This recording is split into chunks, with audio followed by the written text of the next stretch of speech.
históricos, un recuerdo semiológico, un recuerdo de la historia clínica, que deben tenerlo en cuenta para lo sucesivo del desarrollo de nuestro curso. Bien, ahora empezaremos entonces lo que es principalmente el capítulo de nariz. Entonces, o mejor dicho, la otorrinolaringología tiene mucho que ver o es parte de la vía respiratoria superior. Y la vía respiratoria superior pues empieza en la nariz y termina en la laringe. Entonces, entrando a lo que es la anatomía de la nariz. Es una, todos ustedes la saben, la conocen, esta pirámide en el medio de la cara. Tiene una base, la base de la pirámide, que serían las narinas. Tiene las paredes laterales, formada por los huesos propios de la nariz y en la parte inferior por los cartílagos alares. Bien, y en una pared posterior que prácticamente sería virtual porque es las fosas nasales, el espacio ese de la nariz, ¿no? Y esta pirámide se une aquí en el vértice nasal. Ya. Muy bien, entonces, ya les decía en nuestra clase pasada, es muy importante saber diferenciar las estructuras. Es muy común que la gente común, valga la pena, de la redundancia, confunde lo que es pirámide nasal con tabique nasal. Y hemos definido lo que es tabique, ¿no? A ver quién me lo dice. Vamos. Tabique, ¿qué es tabique? La palabra tabique. A ver, señoritas, ¿qué es tabique? No venía, pero será que la unión entre cartílago, la porción cartílago, la ósea.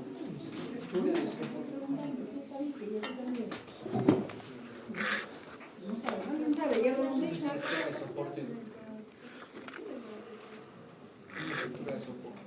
No, es una pared que divide algo de algo. En este caso, si yo quiero construir un tabique, pues una pared que divida un lado del otro lado. Exactamente lo mismo en el caso de la pirámide nasal. El tabique es la pared que divide la nariz en dos fosas nasales. Tabique o septum en el caso nuestro, ¿no? Entonces, ya les estoy dando la diferencia. La pirámide, toda la estructura, y el tabique solo es esa pared que divide esa pirámide en dos fosas nasales. Entonces, la parte externa de la nariz, lo que nosotros vemos, ¿qué cosa es? ¿El tabique o la pirámide? La pirámide. La pirámide nasal, el tabique no lo vemos. Además, ¿qué cosa dividiría esto de qué?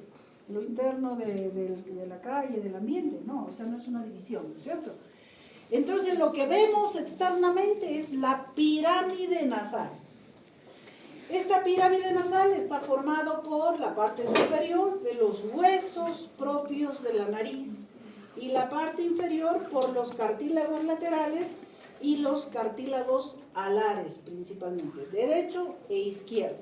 Y ya hemos dicho que la pared posterior es una pared virtual.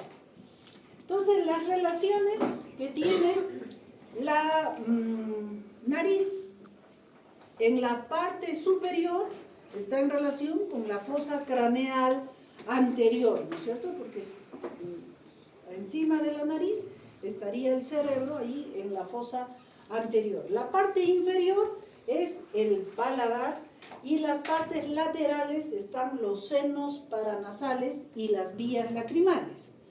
Ya les decía en la clase pasada que los prefijos, sufijos lo dicen mucho o lo dice todo. En ese pretest que les tomé, por ejemplo, les he preguntado qué son los senos paranasales. Y me han dicho la verdad de todo, menos lo que es. ¿Qué cosa sería? Senos. ¿Seno qué es? Una cavidad. ¿Ya? El seno es una cavidad, es un espacio. Por cierto, haciendo un paréntesis, tenemos, bueno, todos diré, a veces malos hábitos, a veces personales, a veces societarios, que confundimos las cosas, ¿no? O usamos mal la terminología. Por ejemplo, usamos mucho ¿cómo te llamas? ¿Sería correcto? ¿Cómo te llamas? Sería como él se llama a sí mismo. Y cada uno de nosotros nunca se llama a sí mismo, ¿no es cierto? lo llamamos. Lo correcto sería ¿cuál es tu nombre? ¿Sí? Entonces es un mal hábito general que tenemos. Y así tenemos algunos malos hábitos. Por ejemplo, pensamos cuando se refieren a los senos de una dama, por ejemplo, piensan que son las mamas. Las mamas no son senos. El seno es el espacio entre las mamas y la ropa, ¿no? Entonces, seno significa espacio. Y en este caso, senos para, ¿qué cosa es para? Al lado de la nariz. Entonces, son espacios, son cavidades huecas al lado de la nariz, talladas pues en el cráneo, ¿no es cierto? Entonces, los senos paranasales, estos espacios huecos en el cráneo al lado de la nariz. Y el aparato lacrimal, ustedes saben que aquí en la parte interna del ojo están las carúnculas de los, de repente tengo una figurita, bien, de la vía lacrimal, luego forma el saco que discurre por la pared lateral, baja hasta el meato inferior. Muy bien, entonces, la parte... bien, siguiendo con la parte externa de la nariz, es lo que nosotros vemos. Una parte importante a los que ya están rotando conmigo, lo primero que les estoy enseñando es determinar el eje nasal. El eje nasal es una línea imaginaria trazada de la parte media interciliar que pasa por la punta de la nariz y este plieguecito, ¿no?, que le llaman el pliegue de Cupido. Entonces se traza una línea imaginaria, o incluso cuando están con el frontoluz se traza una línea media brillante que sería el eje nasal. Entonces normalmente debe haber simetría a un lado y simetría al otro lado. Esto para determinar la pirámide. Pero en ese mismo eje debe estar el septum nasal, o sea, esa pared que divide esta pirámide. Entonces, si ese eje está desviado, hablaremos de laterorrinea. Laterorrinea a la derecha, laterorrinea a la izquierda.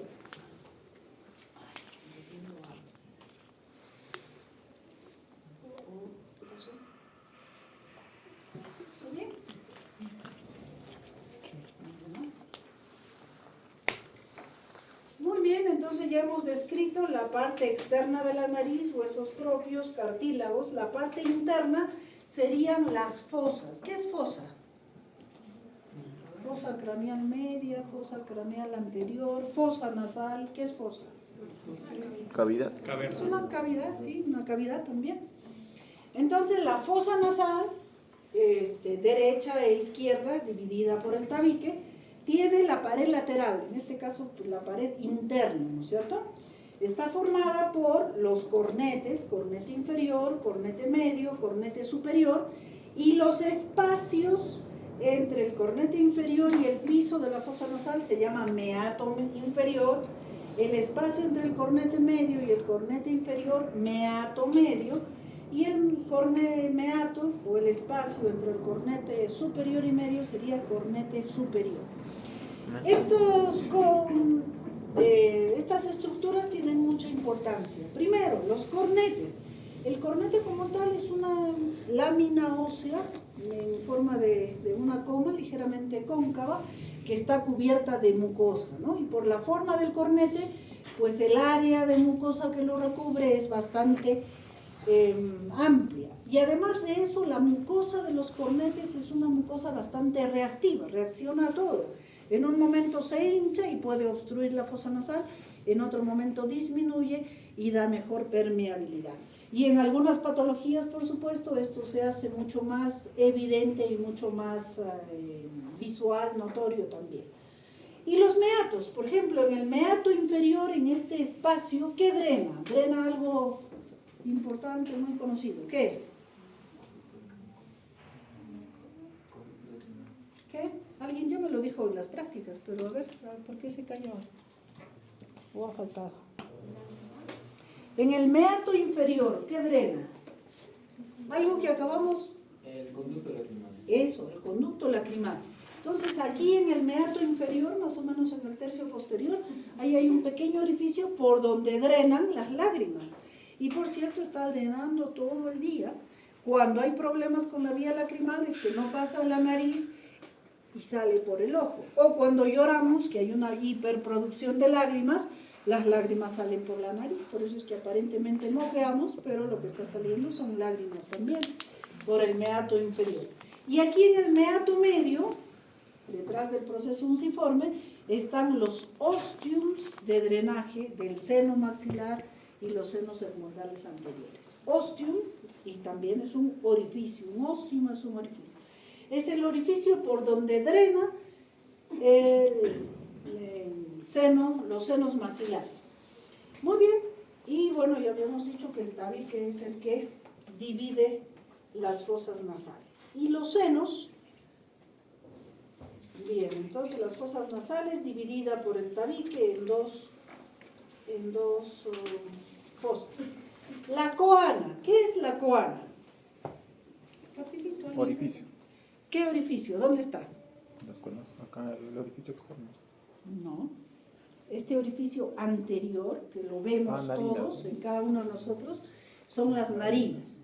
Y el equivalente en la parte posterior, o sea, aquí empieza la nariz y en la parte posterior, ahí sería donde termina la fosa nasal, ese se llama la coana. ¿Ya? Y la coana, pues aquí adelante la narina está formada básicamente por los cartílagos alares, ¿no? Y el piso de la fosa nasal. Pero atrás la coana está formada por el maxilar superior, y el velo del paladar después, la lámina perpendicular del etmoides, un pedazo de hueso, y la parte lateral sería una rama del esfenoides. Entonces esa es la coana, el orificio posterior de la nariz, donde termina la nariz, ¿vale decir?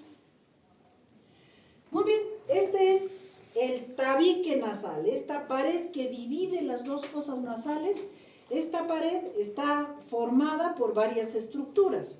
Una de ellas, la lámina perpendicular del etmoides, el vómer, el hueso vómer, ambos son huesos, y el cartílago, como ven ustedes, tiene una forma media cuadrada, por eso se llama cartílago cuadrangular.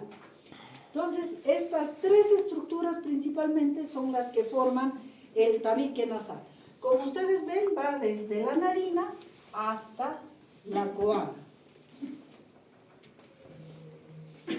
Muy bien, entonces, la nariz es un órgano bastante vascularizado. Su vascularización depende de la carótida externa y también tiene ramas de la carótida interna. Entonces, la carótida externa da las ramas nasopalatina, esfenopalatina y arterias faciales. La más gruesa, la más importante, por decir así, sería esta posterior que viene la esfenopalatina. Y del sistema carotídeo interno serían las etmoidales, etmoidal anterior, etmoidal posterior. Esos tres troncos son los troncos principales que irrigan la nariz y luego van dividiéndose cada vez en ramas más pequeñas y en vasitos más pequeños y terminan uniéndose a nivel del septo en un plexo que se llama el plexo de Kieselbach o área de Kieselbach.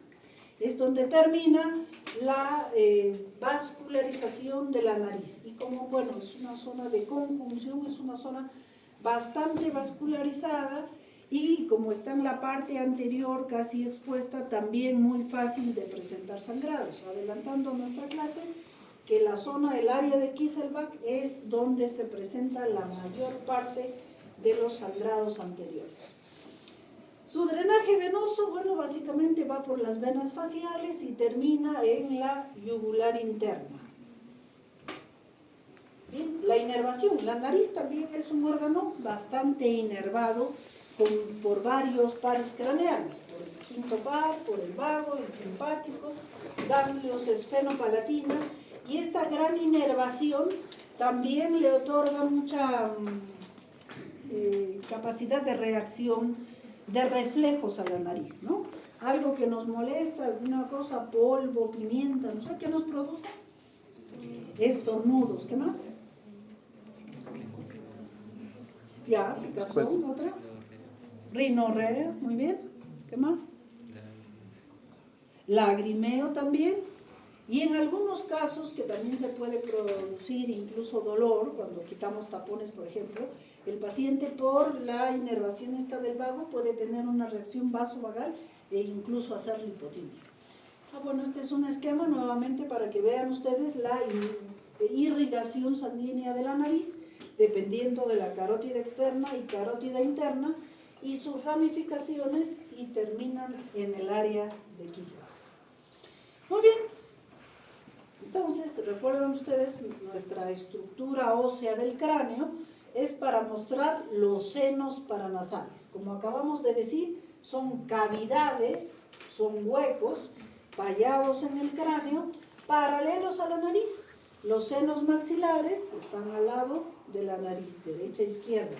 Los senos etmoidales, más arriba, igual, son pequeñas celdas, pequeñas cavidades a nivel de la altura de los ojos que drenan en la nariz. Arriba el seno frontal y atrás el seno esfenoidal. Entonces esos son los senos paranasales. Y bueno, acabamos de ver su estructura ósea, pero esto está cubierto de mucosa. La mucosa nasal respiratoria, que es cilíndrico-ciliada, pseudoestratificada. Entonces, la nariz y los senos paranasales tienen el mismo epitelio cilíndrico ciliado. Esa característica de ser ciliado, ¿qué significa? ¿De ser ciliado? Habla. Vellosidades. Ya son vellosidades que tienen las células que su función, y están en movimiento, su función es el barrido. En este caso, barrer el moco que se produce en la mucosa de la nariz y de los senos paranasales. Y por cierto, este barrido tiene un orden, no es, bueno, igual cuando ustedes van a vuestro cuarto siempre barren en un sentido, ¿no es cierto? Porque si barrieran en los dos sentidos estarían devolviendo la basura nuevamente. El barrido siempre es en un sentido. Igualmente, los senos paranasales tienen un tipo de barrido, tienen un orden. En los senos maxilares del piso van drenando hacia el meato medio. Los etmoides igualmente, el frontal igual, de la base hacia la nariz, van drenando las secreciones. Entonces, cuando hay patología, esta mucosa, como les decía, puede edematizarse, puede producir mayor cantidad de moco, puede estar con abundante secreción, y si es bacteriana o viral, dependiendo de las características, igualmente se va acumulando esta secreción en la nariz y en los senos paranasales. A ver, bueno, esto ya es lo mismo que hemos mostrado hace un momento. El seno maxilar o antromaxilar también, que están aquí en los lados debajo de los ojos, tiene como techo el piso de la órbita, tiene como el techo del seno maxilar, el piso de la órbita. La parte inferior, el piso del seno maxilar, está en el maxilar superior, y por cierto tiene mucha relación con los dientes, sobre todo los molares superiores, segundo y tercero.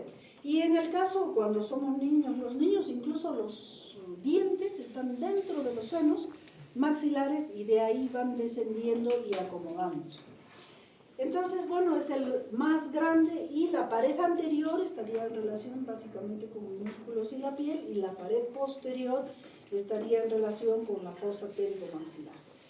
Su drenaje ya lo hemos mencionado, hacia el ostium del seno maxilar, que drena en el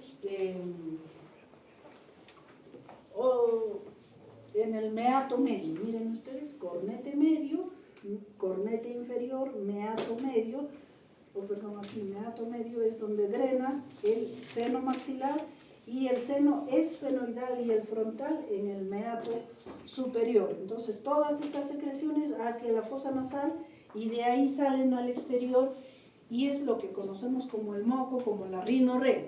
Y en algunos casos, dependiendo de la cantidad, bueno, aquí casi lo vemos al mismo nivel, pero el meato superior está más hacia atrás, entonces el drenaje muchas veces es mayor hacia la parte posterior, y sería una rinorrea posterior.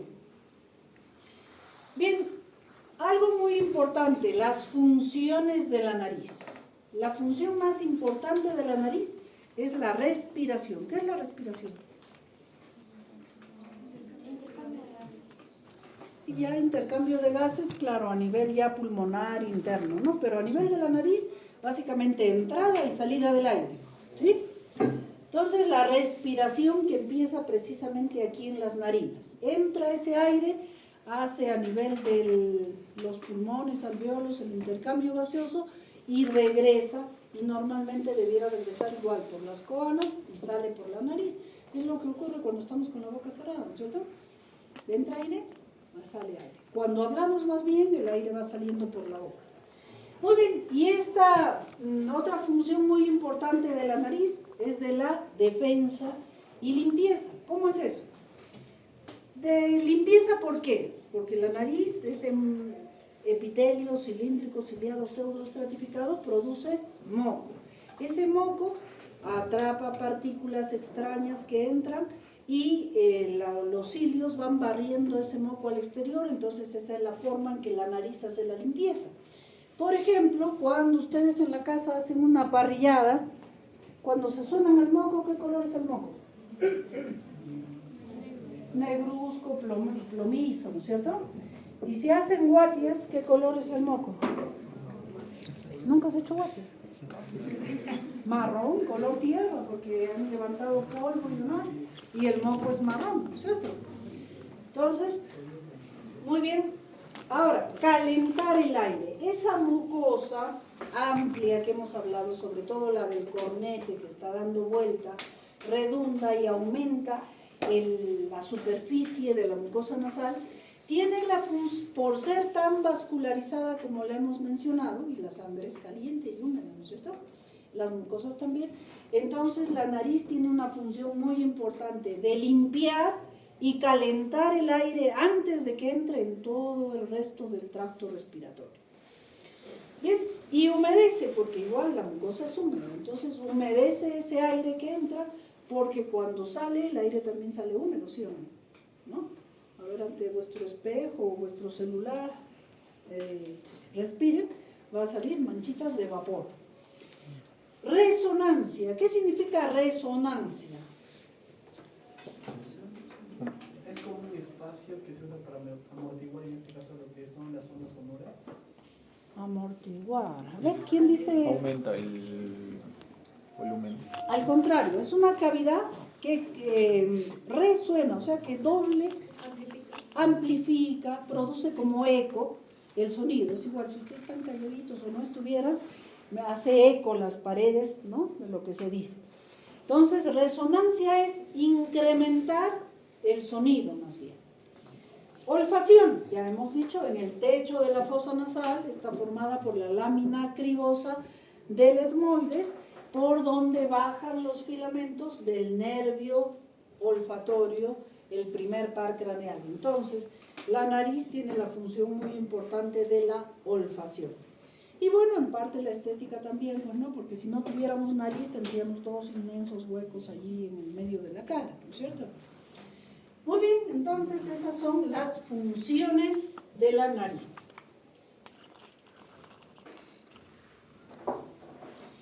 Ya las funciones un poco más específicas de cada una de las estructuras de la nariz. El vestíbulo nasal, vestíbulo, ¿qué significa vestíbulo? Primera parte. De la entrada. Primera parte. Entrada, ¿no?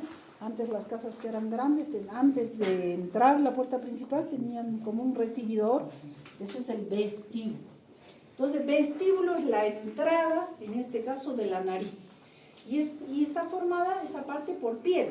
Es de aquí, de este orificio que hemos dicho, narina, a la altura de las alas, donde están nuestros vellitos. Ustedes, si se miran la nariz, donde están los pelitos, ese epitelio, que básicamente es piel, ese es el vestíbulo nasal. De ahí está formada por las alas. Esta parte también es un tipo de válvula, porque cuando ustedes respiran, ven cómo se mueve, se abre y se cierra, es un tipo de válvula que es la válvula nasal. Y bueno, después, en la parte posterior a eso, es donde propiamente empiezan las fosas nasales. Entonces, los vellos estos que tenemos a nivel del vestíbulo también es un mecanismo de defensa, porque eso evita que entren insectos, que entren partículas un poco más grandes a nivel de la nariz. Y si ya entraron partículas más pequeñas, como decíamos hace un momento, el polvo, entonces quedan atrapados en el moco, que este moco tiene un alto porcentaje de agua y muchas glucoproteínas. Y en el caso de patología ya pues varía un poco la cualidad del moco y de su contenido. Por cierto, hemos hablado de las células ciliadas. Estas células ciliadas, estas escobitas que tenemos que limpian toda la nariz y los senos paranasales, tienen una función óptima en un pH entre 5.5 a 6.5. Si este pH varía por infecciones o por otras patologías, entonces la efectividad de ese barrido también se ve alterada, igualmente igual la calidad del moco. Entonces el pH en el que funcione la nariz es también muy importante. Este transporte mucociliar, llevar, ¿no es cierto?, muco de moco, ciliar de las células ciliadas, este transporte mucociliar más o menos se hace el barrido 9 milímetros por minuto. Entonces el moco que está en el piso, por decir, del seno maxilar, camina, logra llegar a la fosa nasal a esta velocidad, generalmente a 9 milímetros por minuto, si es que las condiciones están óptimas. Como decíamos, si varía un poco también se ve retrasado esto. Y bueno, esta mucosa también tiene linfocitos T, linfocitos B, linfocitos A que ayudan en el mecanismo de defensa de la nariz. Entonces, la función de calentar y humedecer el aire está más dependiente de la mucosa, que esta mucosa que es tan vascularizada y como acabamos de decir que a nivel de los cornetes su área es muy grande. Entonces, este área por donde pasa el aire hace que se caliente el aire para que entre en la vía respiratoria, ¿no? Y también no solo es el área, sino la gran vascularización que tienen los cornetes para lograr esa función. El de resonancia, en que estas cavidades huecas, cavidades llenas de aire, amplifican el sonido. Como les ponía el ejemplo de este aula, si estuviera vacía, amplifica el sonido, hace eco. Igualmente, por cierto, algunos de ustedes en el examen me puso que estas son cavidades llenas ¿de qué debe ser lleno? ¿De qué está lleno? De aire, no de moco. Si bien es cierto, las paredes, la mucosa produce moco, pero este mecanismo de transporte mucociliar va barriendo ese moco y lo va eliminando. Entonces el contenido de esto es aire. ¿Ya? El contenido de los senos paranasales normalmente debe ser aire. Cuando está lleno de moco, eso ya es patología, sería ya una sinusitis, ¿no es cierto? Por X razones que vamos a ir viendo. Muy bien. ¿Qué más? La resistencia nasal. De todas formas, el aire tiene un flujo, una dirección, una forma y una cantidad de entrada. No entra indeterminadamente ni desordenadamente. Entonces, cuando respiramos, el aire entra por las narinas, como ven ustedes, chocan la cabeza del cornete inferior y ahí como hace aquí una pequeña curva y luego desciende al resto de la vía respiratoria. Esta es el mayor flujo, por supuesto que el resto del aire siempre va a ocupar todo, tanto que las células odoríferas tienen que llegar aquí al techo, ¿no es cierto?, para que uno pueda captar el olor de la sustancia que estamos oliendo o que ese aire contiene. Entonces, ese más o menos es el flujo de aire o la dirección en la que respiramos. Hay una función que se llama el ciclo nasal. ¿Qué quiere decir esto? Que esta mucosa, estos plexos, este sistema que tenemos, sobre todo como es mayor a nivel de los cornetes, esto es mayor, el trabajo de la fosa nasal se divide un poco. No estamos 100% respirando por el mismo lado todos los días, en todo momento.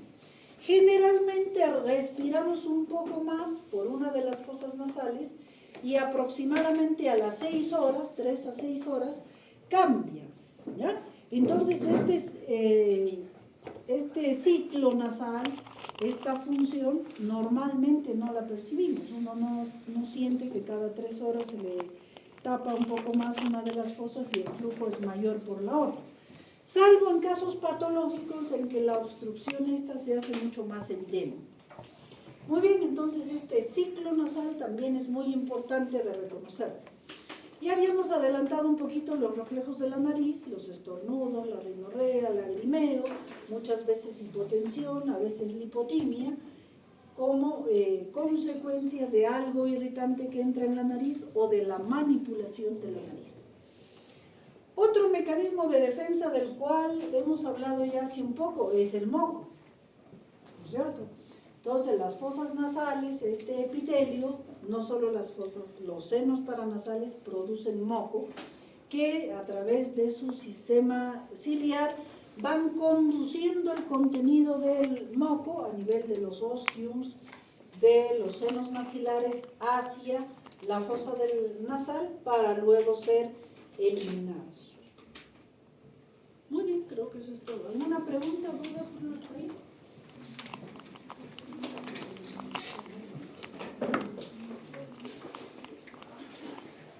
¿Está claro?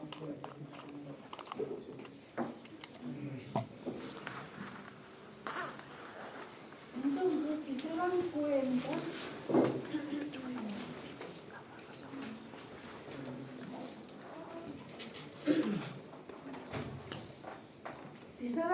mucho hace el propio idioma, ¿sí? Conocer las palabras, los prefijos y los sufijos, y ahí vamos bien. Entonces, en algunos casos vamos a necesitar algunos exámenes auxiliares. Uno de los exámenes más comúnmente usados pues, es la radiología, ¿no? Dentro de la radiología, los primeros que fueron las radiografías que conocemos, y luego ya un poco más avanzado la tomografía. Entonces las radiografías que solemos usar a nivel de la otorrinolaringología, sobre todo en nariz, que es el capítulo que estamos viendo ahora, la forma de pedirlo es muy importante, saber pedir, ¿no? Es algo que, bueno, lo sabemos o debemos saberlo. Siempre me gusta poner el ejemplo. Saber pedir es como cuando van ustedes al restaurante, no le dicen, oiga, mozo, yo quiero comida, ¿no? Si le dicen eso, ¿qué hará el mozo? Y el cocinero les mandará lo que le parece. Entonces, si a ustedes les gusta bien y si no también, pero es, no sé, porque no han sabido pedir, ¿sí? Igualmente en los exámenes auxiliares, no solo en este, sino en todos, hay que saber pedir, saber lo que uno quiere. Si yo quiero saber qué pasa con los senos paranasales, la forma en que yo tengo que escribir en el papel para que el radiólogo lea y me envíe lo que yo quiero, sería radiografía de senos paranasales. Entonces, si yo pido eso, radiografía de senos paranasales, el radiólogo me manda generalmente 2 placas. Una, la de Waters, que es esta, en la que se ve la pirámide nasal, el septum, los senos maxilares, y otra, la radiografía de Cadwell, en la que se ve más un poquito la parte superior, senos etmoidales y los senos frontales. Entonces miren ustedes que son 2 tipos de corte que tienen, y depende por dónde entran los senos, los rayos para hacer esta impresión de radiografías. Entonces, reiterando, si yo quiero pedir radiografía para saber qué pasa en los senos paranasales, pido radiografía de senos paranasales. La de Waters es occipito-mentoniana, siempre recuerden esto, porque esta es la misma que va a venir cuando pedimos huesos propios de la nariz, ¿no? Entonces todas estas imágenes son radiografías de Waters. Mire, la pirámide nasal, el septum, los senos maxilares, se ven los senos etmoidales y frontales también. Entonces, por ejemplo, aquí está normal, miren ustedes el reborde óseo que se ve bien definido y la parte oscura o negra que representa aire. aire. Entonces, estos senos están llenos de aire y la fosa nasal también llena de aire. En cambio aquí, miren ustedes, el seno maxilar derecho está más o menos normal y el izquierdo está totalmente ocupado, ¿no? Entonces, esa es la forma de ver aquí, igualmente, este seno bastante libre y este seno maxilar ocupado. Bien, igual aquí, lo que les decía hace un momento, que los senos normalmente se ve el reborde óseo nada más, ese borde blanco, pero aquí ven como un doble reborde, que hay muy poquito aire, y esto es que la mucosa está muy gorda, muy gruesa, un edema de la mucosa, o engrosamiento mucoso. Eso nos estaría hablando de algún proceso edematoso inflamatorio de la mucosa nasal. Entonces igual, miren el borde óseo del seno y el otro borde, ¿no? Entonces esto nos indica que la mucosa está muy llena. Bien, y hay otra radiografía que se llama radiografía, mejor dicho, cuando tenemos un trauma nasal, por ejemplo, y queremos ver si la pirámide nasal está fracturada, entonces pedimos radiografía de huesos propios de la nariz. Cuando escribimos esto, el radiólogo nos manda igualmente 2 placas, pero las placas no son la de Waters y Cadwell que nos han mandado en el caso anterior, sino nos mandan una de Waters, que ya la hemos visto, y una lateral de la nariz para poder ver con mayor nitidez los huesos propios de la nariz. Entonces aquí en la pirámide, viéndola frontalmente en la de Waters, veremos si hay fractura, desplazamiento, hundimiento o algo, y aquí en la lateral igualmente, si es que hay desplazamiento de los huesos propios de la nariz. Entonces miren, generalmente nos mandan derecho o izquierdo, más una de Waters. En el caso de la tomografía, como ustedes saben, son muchos cortes simultáneos, generalmente a 5 milímetros. Cuando queremos estudiar los senos paranasales, perdón, haciendo un paréntesis antes, en cuanto a la tomografía puede ser con contraste y sin contraste, ¿no es cierto? Cuando usamos contraste se inyecta una sustancia vía venosa y realza sobre todo las estructuras vasculares y óseas, ¿no? Entonces, normalmente nosotros lo que solemos pedir es tomografía de senos paranasales sin contraste. Por cierto, una pregunta un poco parecida que hicimos en el pretest. Todos me han puesto radiografía, tomografía, ¿pero de qué? Radiografía del pie, tomografía de la rodilla, radiografía de la cadera, ¿de qué? Entonces, algo que también quiero llamarlos a, no sé qué decir, reflexionar, es que sean concretos. Algún defecto que tienen hasta en su nombre. Me escriben, le habla el delegado del grupo 1. ¿Y qué? ¿No tiene nombre? Tengo ¿cuántos delegados del grupo 1? Del semestre 2015 hasta el 20 son como 20, ¿no? ¿Cómo lo rotulo en mi celular? ¿Qué le cuesta decir? Soy delegado del grupo 1 y me llamo Juan Pérez, ¿no? Entonces, igual. Entonces, es siempre importante ser específicos, ¿no? O cuando llaman por teléfono, hola, te habla Juan, ¿quién será? Pues Juan, ¿será mi primo? ¿Será mi vecino? No sé. ¿Qué le cuesta decir? Soy, no sé, Juan, tu vecino de tu casa, bueno, pero algo más específico, algo que a uno lo oriente, porque si solo me dice Juan, hay millones, ¿sí?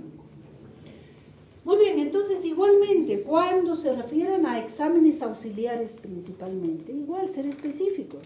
Entonces, quiero radiografía de huesos propios de la nariz.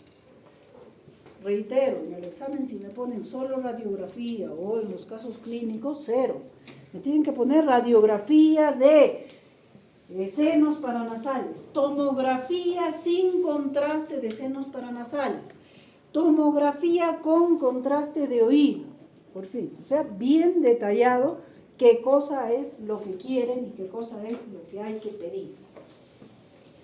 Muy bien, entonces, en el caso de senos paranasales y nariz, nos ayuda mucho la tomografía de senos paranasales.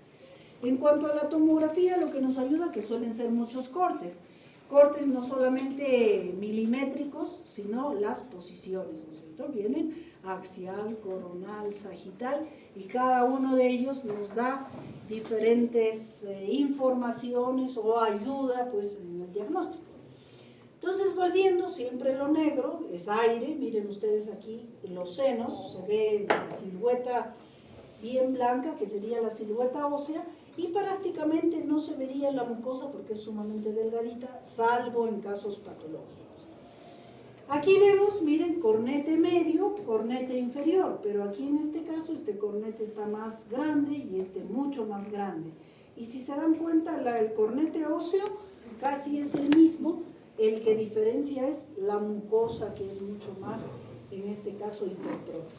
Y dependiendo del caso, a veces empujan el cornete, o al revés, cuando el tabique, esta estructura que debiera ser más derechita central, está torcido, es lo que llamamos el tabique desviado, ¿no es cierto?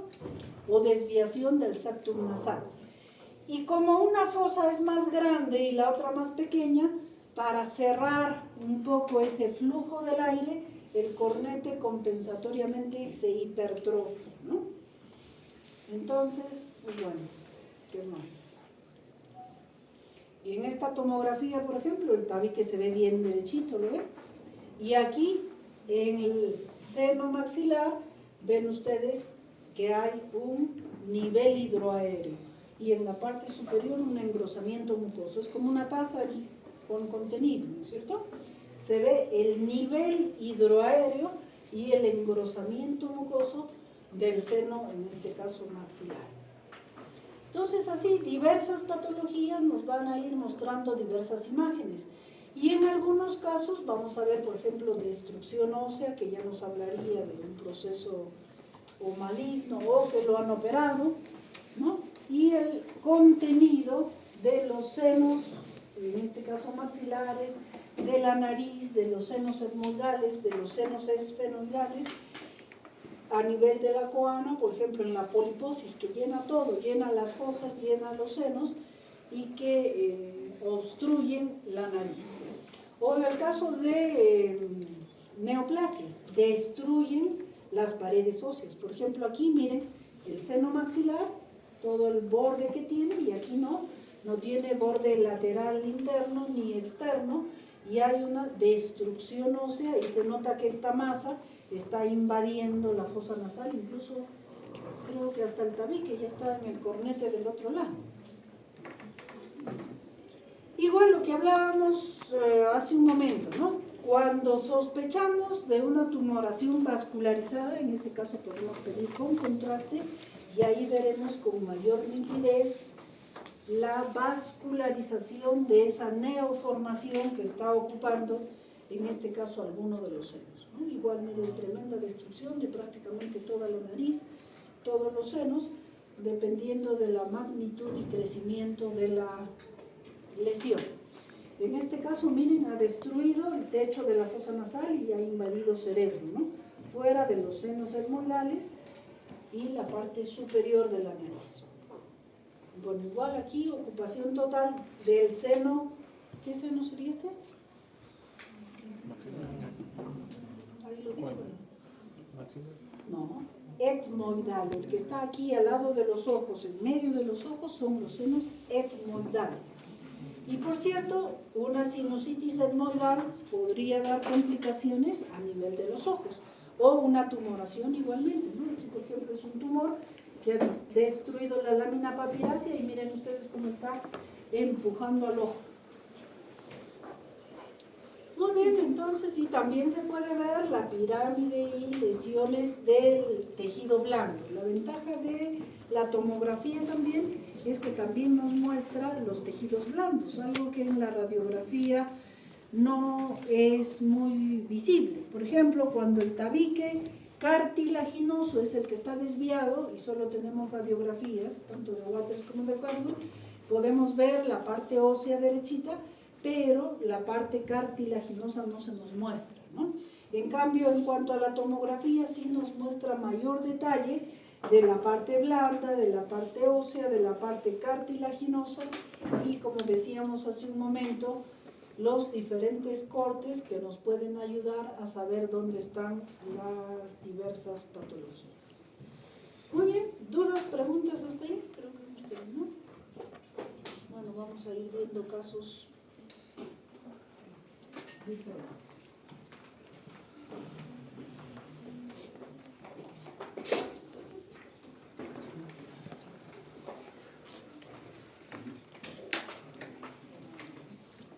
Muy bien, hasta ahí entonces, dudas, preguntas.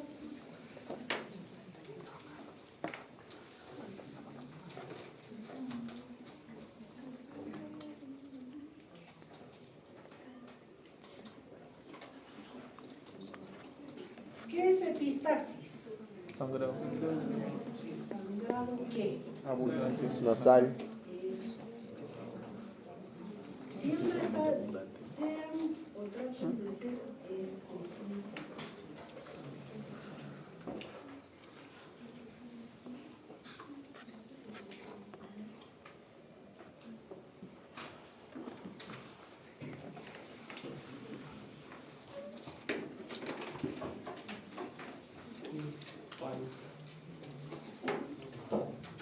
Muy bien, entonces, habiendo recordado las funciones de la nariz, la anatomía, tocaremos uno de los temas más comunes, una de las patologías más comunes que la vemos a diario y seguramente que a todos nosotros alguna vez nos ha pasado, ¿no?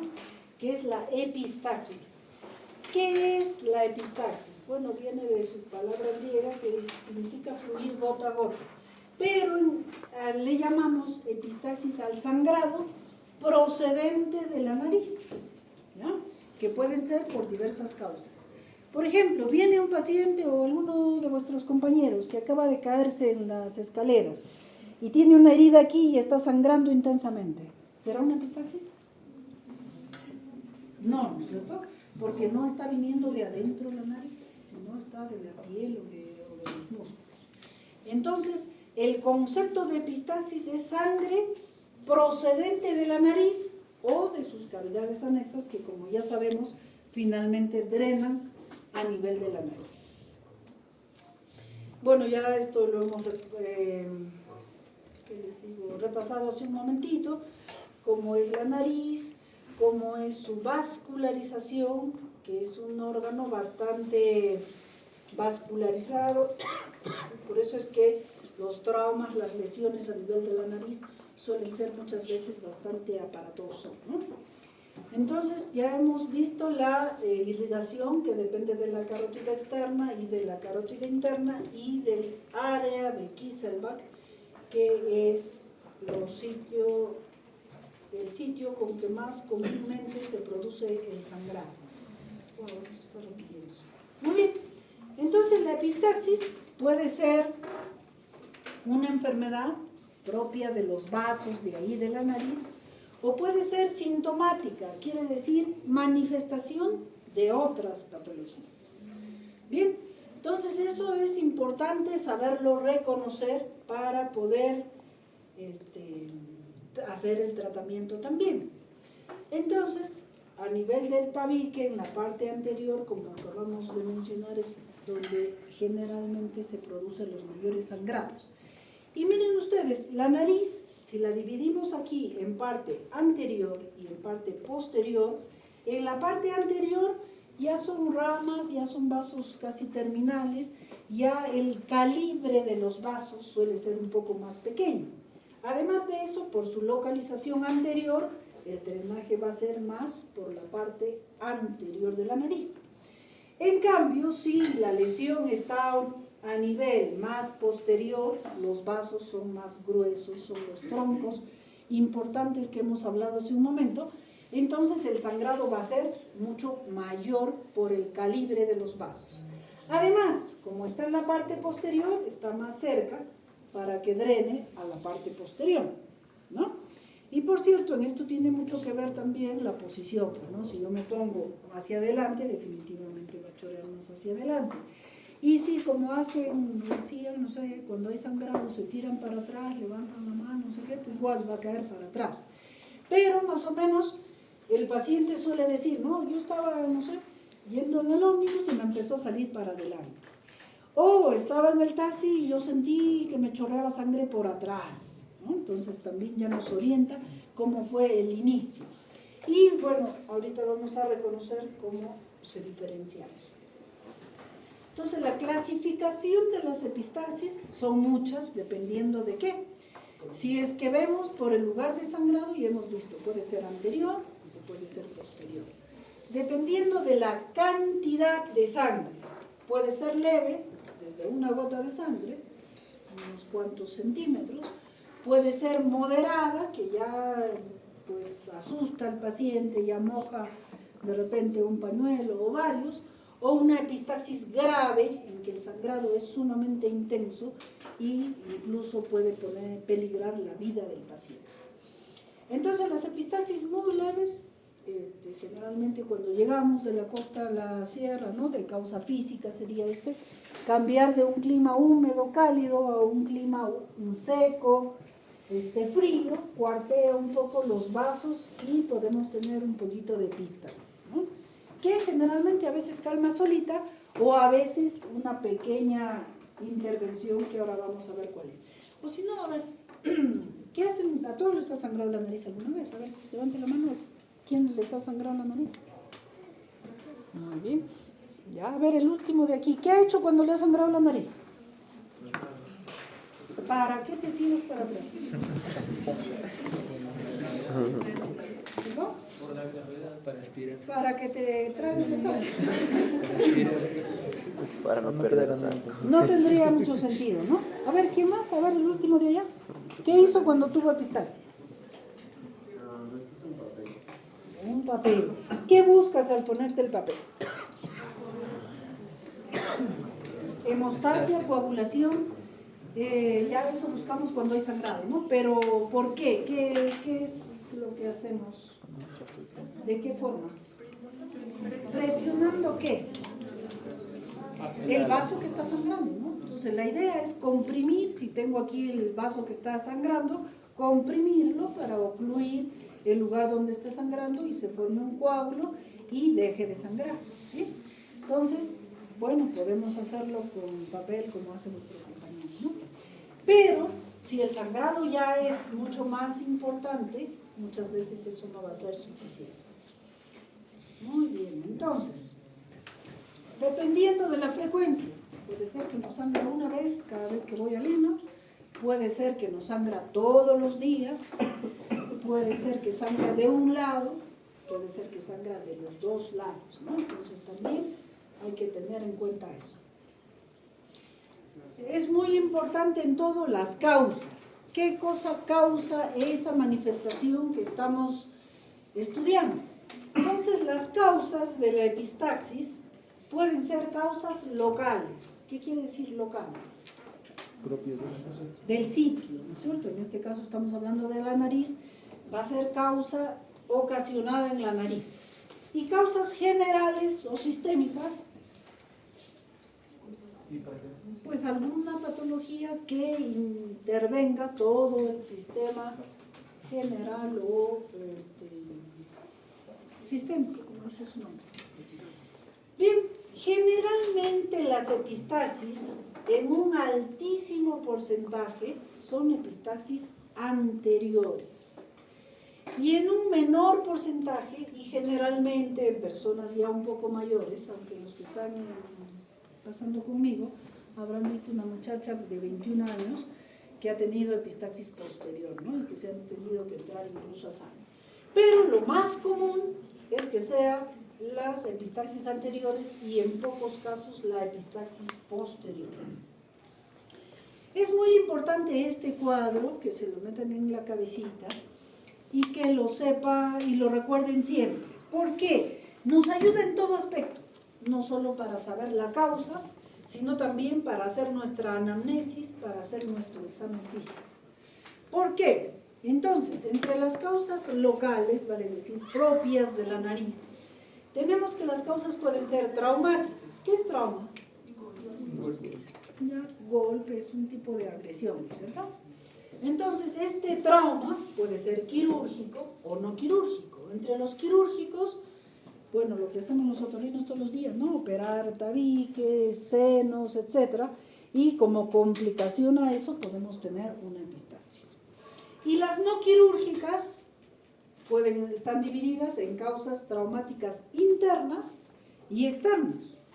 Las causas traumáticas internas, lo más común es la famosa digitomanía, ¿no? Están ahí con el dedo hurgándose la nariz, o que se metan cuerpos extraños que pueden ocasionar igualmente lesiones, o la perforación septal.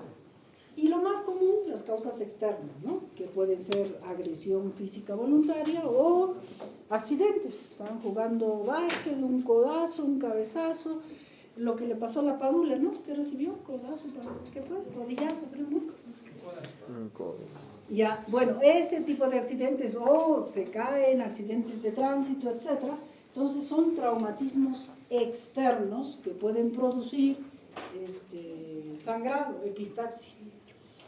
Y entre las causas no traumáticas, ¿qué quiere decir? Nadie le ha metido el dedo, ni lo ha pegado, ni nada de eso. Ahí están las causas inflamatorias. Entre estas también son sumamente comunes, una sinusitis, un resfriado. ¿Quién de nosotros no ha estado con una gripe, un resfriado, algo, y le sale sangre en mayor o menor cantidad?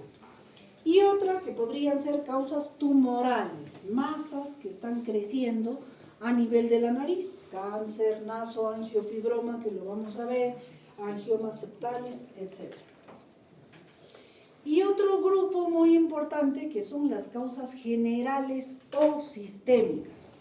Entonces ahí los procesos pueden ser inflamatorios específicos, una difteria, fiebre tifoidea, escarlatina, sarampión, etc., que pueden entre sus manifestaciones tener epistaxis. Dentro de estas, una de las comunes, las cardiovasculares, por arteriosclerosis, hipertensión arterial, vasculitis hipertensiva, que pueden ser causa de epistaxis. Y esto es sumamente común generalmente en las personas con antecedentes hipertensivos y adultas mayores, ¿no? Las coagulopatías o hemopatías, leucemias, hemofilias, insuficiencia renal, púrpura, cirrosis hepática, aplasia medular, todas las que causen alteración en la coagulación de la sangre. Y otra, toxemias, ¿no? Toxemias, ahí principalmente fármacos.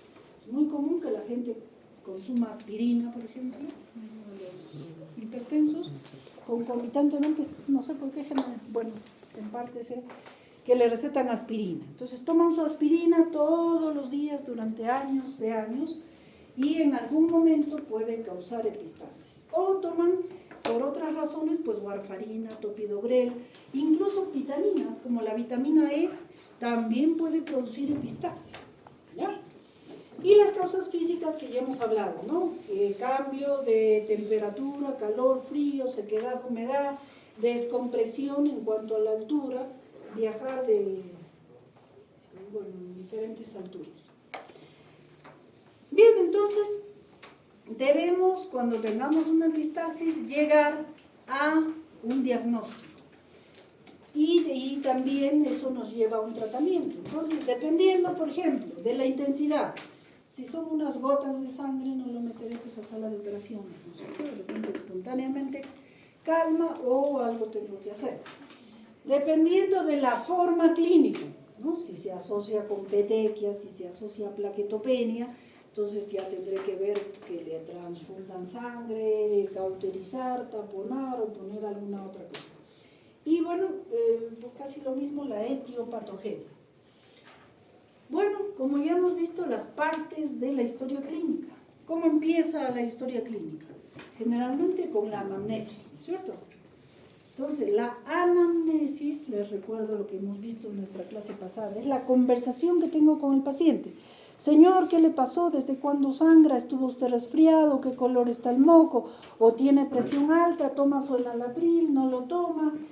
cómo es la conversación que tengo con el paciente para ya más o menos crearme una posible etiología de esa epistaxis. Y luego el examen físico. Y el examen físico completo, si bien es cierto, como le hemos dicho ayer o en nuestra clase pasada, vamos a dar énfasis a lo nuestro, a lo que es oído, nariz y garganta, pero no olvidar el resto del examen físico que ustedes han aprendido, desde la facies, cómo se examina, no sé, el pulmón, el abdomen, la piel, en fin. Y dentro del examen físico también no se olviden los signos vitales. Es importante tomarle la presión, pulso. Un paciente que ha sangrado, bueno, no sé por qué en la emergencia, no sé si por mucho paciente o descuido de personal, a veces ya no les toman la presión, nada. Y está sangrando, vaya usted otorrino que lo cauterice. Mientras espera a ver si aparece el otorrino o no es turno o alguna cosa, se puede morir, se puede desmayar. ¿Por qué? No le han tomado la presión, de repente está hipertenso, con que le pongan un captopril debajo de la lengua, por lo menos ya podrían irlo controlando.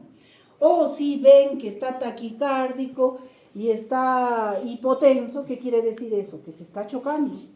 Y mientras llegue al otorrino se va a morir. Entonces siempre es súper importante los signos vitales consignados. Y como también habíamos visto en nuestra clase anterior, la parte legal que hay que cuidarse. No solamente legal por miedo al castigo que nos pueda dar la justicia, sino pues por hacer bien a nuestro paciente, ¿no? Como les digo, si está volando en presión, ¿qué les cuesta tomarle la presión y ponerle su captopril mientras el otro especialista lo pueda ver? ¿No es cierto? Muy bien, entonces siempre signos vitales, ¿no? Y también ver la piel. Por ejemplo, ahí un niño viene sangrando sin aparente causa traumática, no se golpeó, nada, la mamá dice que súbitamente empezó a sangrar, a ver, mírenle la barriguita o la boca, si tiene petequias, ¿de qué nos está hablando? De que hay una coagulopatía, ¿no es cierto? Una púrpura, una plaquetopenia, etc. Entonces, ahí ya salta un diagnóstico al mirarle la piel y las mucosas. Ver también igualmente adenopatías, siempre ver, ya les estoy enseñando ahora que siempre hay que ver todo. Si bien el paciente viene por dolor de garganta, pero hay que ver oído, nariz, garganta, hay que ver todo porque podemos tener sorpresas. Entonces este paciente que viene por sangrado nasal, no solo le voy a ver la nariz, tengo que verle la boca, todo, de repente tiene, no sé, telangiectasias, hemangiomas, angiomas, petequias, que igualmente podría orientarnos a otro diagnóstico y a otra conducta. Y por supuesto, si el sangrado está viniendo de la nariz, tengo que ser más minucioso de mirar la nariz. ¿De dónde viene? De la parte, no sé, de Kieselbach, de más arriba, más abajo, más atrás, más hacia adelante. ¿De dónde viene el sangrado? Entonces, no se olviden que siempre también hay que examinar la parte sistémica porque las causas de la epistaxis también pueden ser sistémicas. Volviendo nuevamente a lo de la epistaxis, ¿no? Que puede ser anterior o posterior. Las epistaxis posteriores suelen ser más aparatosas, más grandes. Y el tratamiento depende de eso, de dónde está la epistaxis. Igual que en todo, como ya hemos dicho, el tratamiento va a ser local, vale decir qué cosa hago a nivel de la nariz, y en algunos casos igualmente va a depender el tratamiento sistémico. Bien, entonces ya hemos dicho que el sangrado anterior es el más común, ¿no es cierto? Puede ser en poca cantidad o en mucha cantidad y generalmente viene, si es que llega al hospital el paciente así, aparatoso, con sangre. Puede ser, primero, porque a veces no sabe qué hacer. Muchos o se tiran para atrás sin hacer otra cosa y están tragando sangre y llegan vomitando sangre, o lo dejan así y la sangre va saliendo, ¿no es cierto? Otros que se ponen su taponcito siquiera de papel o algo. En fin, entonces tenemos que tomar una conducta ante ellos. Cuando la epistaxis anterior es leve, por cierto, Bueno, a todos nos ha sangrado la nariz, ¿no es cierto? Él se tira para atrás, él se pone tapón. ¿Otro qué hace? ¿Qué otra maniobra? Muy bien, ella lo ha hecho muy bien. Comprimirse, presionar la nariz para tratar de comprimir el vaso.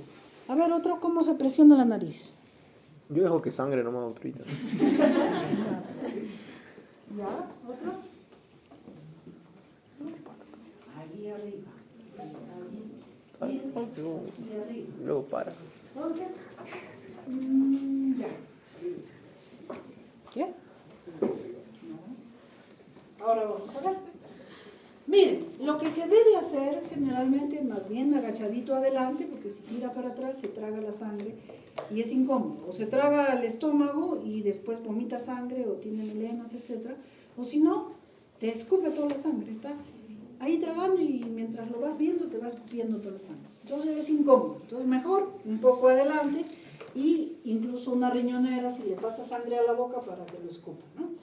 Y comprimir las alas nasales contra el tabique. ¿Por qué? ¿Cuáles son las alas nasales? Estas. Contra el tabique. O sea, lo que hay que comprimir es aquí adelante. ¿Ya? ¿Y por qué? Porque por ahí en el tabique está el plexo de Kieselbach, que es el que generalmente sangra. Y además, ¿por qué? ¿Y por qué 5 a 10 minutos? El tiempo de coagulación y sangría, ¿cierto? Entonces, comprimir los vasos a nivel del área de Kieselbach durante el tiempo que generalmente va a durar, que son pues 5 a 10 minutos, el tiempo de coagulación y sangría. Bien, si de esa forma no lograra controlar o, bueno, hace falta sellar ese vasito que está sangrando, haremos una cauterización química o eléctrica. ¿Qué es cauterización? Quemar. Cauterización es quemar, ¿ya? Y cuando voy a quemar un vaso, cuando está sangrando, pues, ¿qué tengo que hacer? Encontrar. Lo primero, encontrarlo, ¿ya? Si no lo veo, si no lo encuentro, no puedo hacer nada. Y a veces hay sangrados cuantiosos que no permiten ver de dónde está sangrando. Muy bien, entonces, volviendo otra vez a la compresión. Ligeramente inclinado adelante, comprimir las alas contra el septum, así como muchos de ustedes me han mostrado. No aquí arriba, porque si me presiono aquí arriba, estoy presionando los huesos propios de la nariz. Entonces, la sangre está procediendo de adentro. Entonces, si me pongo aquí, no tiene sentido, no estoy haciendo nada, a menos que sea la piel de aquí, pues, ¿no? Si me sangra un vaso de aquí, lo presiono, ¿no? Pero si la sangre está por adentro, no tiene sentido presionar los huesos propios de la nariz. Lo que debo hacer es presionar las alas contra el septum nasal. Yendo a la cauterización, esa quemadura que voy a hacer puede ser química con nitrato de plata, ácido tricloroacético, ácido tánico, hay varias sustancias, o la cauterización eléctrica que todos ustedes conocen, ¿no? Para eso, lo primero, tengo que ubicar cuál es el vaso, porque no le voy a meter nitrato a toda la nariz o le voy a achicharrar toda la nariz, ¿no es cierto? Tengo que ubicar cuál es el vaso y quemar ese punto para que deje de sangrar. Muy bien, entonces, aquí hay una foto, se ve el área de Kieselbach, miren, creo que no se ve bien, un arbolito ahí rojito, ese es el área de Kieselbach. Entonces, con una cosa pequeña, un algodoncito generalmente pequeño, si ubican el vaso es pues ponerle, por ejemplo, ahí nitrato de plata, presionar ese punto que está sangrando para quemar ese punto y deje de sangrar. Tampoco no que esté chorreando para no quemar un área mayor del necesaria y causar mayores molestias. Entonces miren, ahí está su arbolito de Kieselbach y estaba sangrando un punto y cuando lo cauterizan ven ya ahí una zona blanca o negra. ¿Por qué blanca? Claro, porque las costras a nivel de la piel son rojo-vinosas, ¿no es cierto? Pero a nivel de las mucosas son blancas. Entonces, bueno, eso que quede ya como corolario para todo lo demás, faringe y demás, que no todo lo blanco que vean en mucosas significa infección.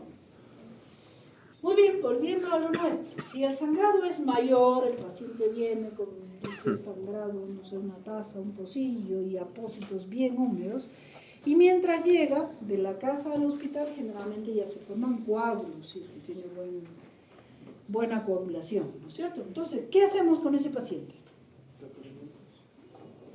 ¿Qué dijo por ahí? Hablen, chicos. Ya, pero antes de eso, ¿qué? Reposición. ¿Reposición? Si ¿Qué está hago? sangrando mucho. Bueno, Yo creo que limpia. Y en función al estado del paciente, en ese caso, se repone y si no, como ya está coagulado, se ve antecedentes.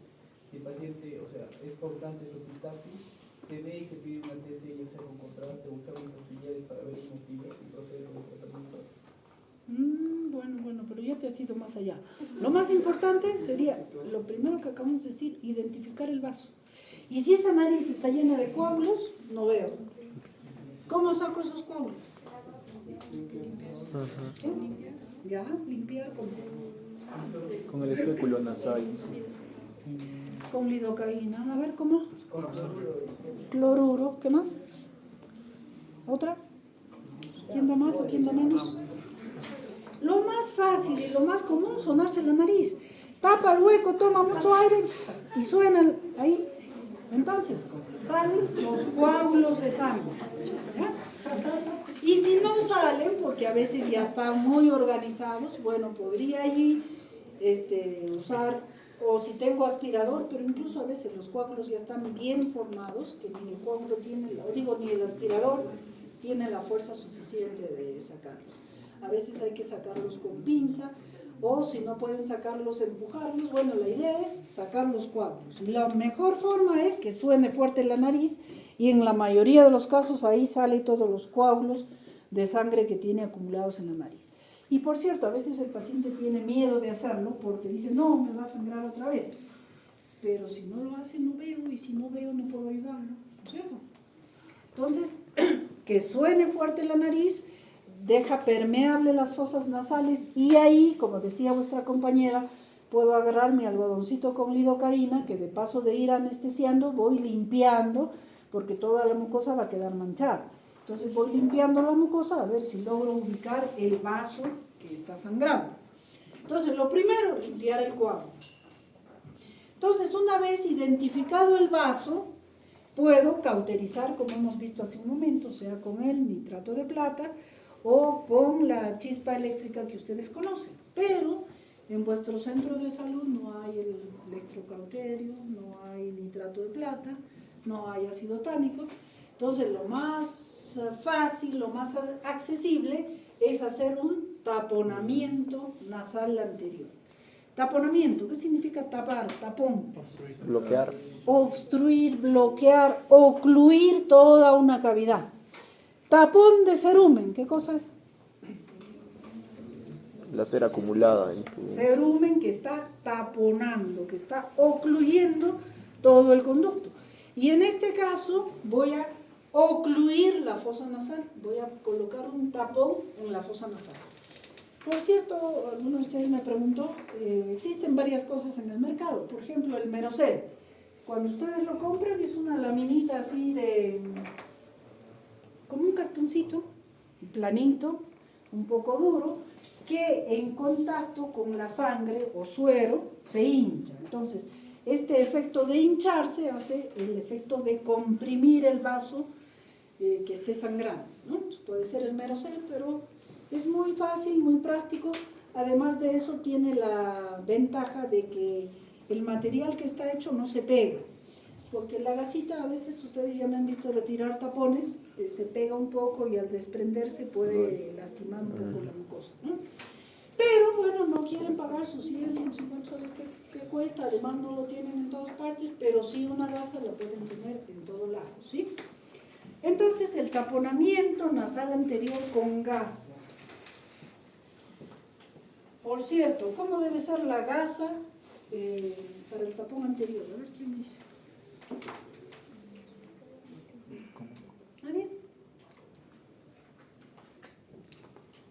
la mechita nasal? ¿Todos la conocen o no?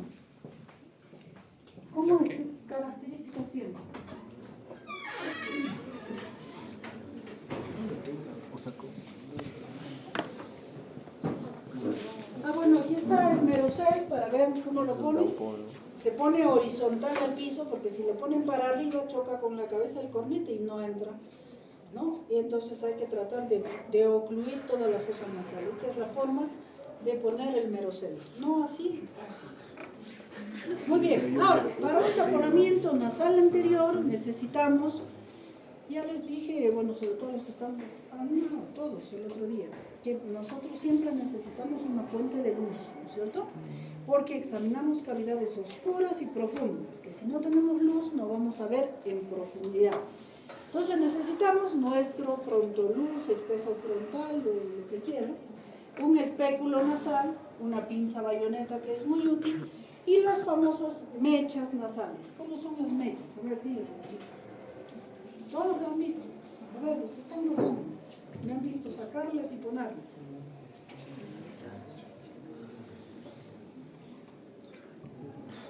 A ver, ¿quién está notando conmigo? Vale, ponen aquí. Nadie rota conmigo. ¿Quiénes rotan conmigo? ¿Cómo son las mechas?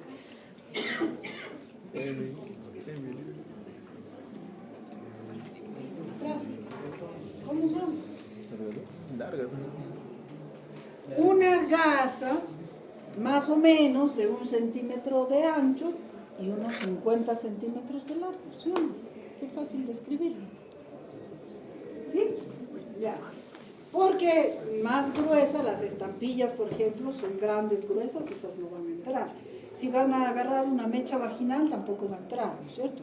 Es una mecha nasal, y como les estoy diciendo, más o menos, de 1 centímetro de ancho y unos 50 centímetros de largo, ¿sí? Ahora, ¿cómo la coloco? Primero, si es que ustedes están viendo que el vasito es del área de Kieselbach, ponen pues más o menos en el área que está el vaso, para la idea es ocluir. Pero si el sangrado fuera muy grande, no logran ver de dónde es, hay que ocluirla toda, entonces lo ideal es poner en toda la fosa nasal y bien apretada. Entonces para eso, esa mecha que tienen, la ponen, miren, así como acordeoncito. Por cierto, las puntas, ambas puntas deben quedar en la parte externa, porque si esta punta estuviera aquí, en la parte posterior, con el movimiento del velo del paladar se va soltando y la gasa va a ir cayendo hacia la boca. Entonces el paciente va a decir, tengo algo en la boca, y finalmente se saca el tapón por la boca. Entonces siempre las puntas aquí afuera. Y luego van introduciendo y haciendo como acordeón y presionando, bien presionadito, y van entrando para ocluir. La idea es taponar, es ocluir toda la fosa nasal. Bien, entonces, ahí está la mecha nasal, cómo se pone, cómo se agarra con la pinza bayoneta, y se va ocluyendo toda la fosa nasal. Otra cosa muy importante, lo que ya les dije también en la clase pasada, hay que ver lo que hay, ver lo que están haciendo y después ver cómo quedó. Por ejemplo, aquí en el tapón nasal, no todas las narices que sangran son perfectas. Pueden tener su tabique desviado, su cornete hipertrófico, pueden tener muchas cosas, entonces hay que ver. Y ahí nos ahorramos complicaciones. Alguna vez tuvimos un paciente, un chiquillo, y el papá llega diciendo, ¿no? Mi niño estaba con gripe y empezó a sangrar de la nariz. Lo llevé al hospital X, le taponaron la nariz, pero desde que lo taponaron, sangra peor. Entonces lo llevé a una consulta privada, la doctora que lo atendió lo vio, le ha taponado, curado, y me lo manda, pues lo manda aquí al hospital, como yo trabajo en el seguro, porque el niño está asegurado, porque la sospecha es un nasoangiofibroma, ¿no? Entonces lo vemos al niño, lo hospitalizamos, y cuando entramos a sala, primero en la tomografía no salía nasoangiofibroma, una tranquilidad. Entonces, para ver qué hay, entramos a sala y lo que había pasado, ustedes saben que el cornete es así como una salchicha, ¿no es cierto? Entonces, la persona que le hizo el taponamiento inicial, bueno, primero, yendo más allá, probablemente por su proceso respiratorio tuvo epistaxis. Entonces, la persona que le hizo el taponamiento se lo hizo tan brusco y tan a ciegas, sin duda, que le partió el tabique, el cornete, y lo evertió. Entonces, al hacer esto, por supuesto, el sangrado fue peor. Y cuando la persona que lo vio después vio un área cruenta sangrando y pues pensó en un tumor, no pensó que le habían roto el cornete. Entonces, miren ustedes, por eso es importante ver. Cuando hay tabique desviado también, muchas veces, no sé, tal vez se acuerdan de la profesora de otorrino que dijo que la nariz media es 7 centímetros, yo le meto 7 centímetros adentro, haya lo que haya, y también perforan el tabique, si es que está torcido, ¿no? Entonces siempre ver, ¿ya? Ahora, nos ha pasado que a veces hay tabiques que están tan torcidos y no puedo ni ver de dónde está sangrando, ni siquiera taponar porque no hay espacio. Entonces, en ese caso tengo que hacer y hemos hecho alguna vez una septoplastía 2 de la mañana para solo ver de dónde está sangrando, ¿no? Entonces siempre ver es importante. Ver para que no me causen problemas con el cornete o me perforen el tabique. Entonces la idea es, pues si es que tiene el tabique torcido, ya pues meto mi pinza por más allácito, más arribita, más acasito, pero siempre con la idea de ocluir toda la fosa nasal si es que hay un sangrado, ¿no? Muy bien, entonces esta es la idea, de ocluir toda la fosa nasal si es que no veo de dónde está el sangrado. Y si el vaso lo estoy viendo, igual pues ocluir, de repente ya no todo, de repente pero un poco más, para ocluir el área que está sangrando. ¿Queda claro? ¿Dudas, preguntas? Muy bien, después de poner, ¿quiénes están votando conmigo, chicos? Veo aquí a 2 y los otros. Allá. ¿Por qué le ponemos esta gasa en la nariz? Este apósito externo en la nariz, después de taponar.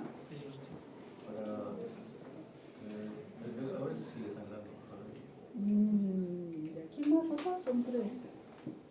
Para que no se caigan los tapones. Ya, tiene varios objetivos. Uno, si yo tapono, las gasitas están aquí y como han visto he dejado las puntas aquí afuera, ¿sí o no?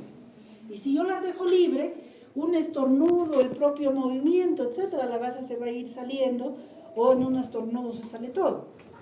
Entonces se le pone este apósito para en parte que no se salga el tapón. Otra, el mecanismo de defensa de la nariz, ¿cuál era? Hiperproducción de moco, una rinorrea. Entonces yo le he metido un cuerpo extraño en la nariz y el cuerpo se defiende estornudando y produciendo más moco para tratar de eliminar lo que le metí. Entonces ese moco va a ir lavando la sangre que tenía las mechas y pues si no le pongo este apósito le va a chorrear por toda la cara los mocos y los restos de sangre.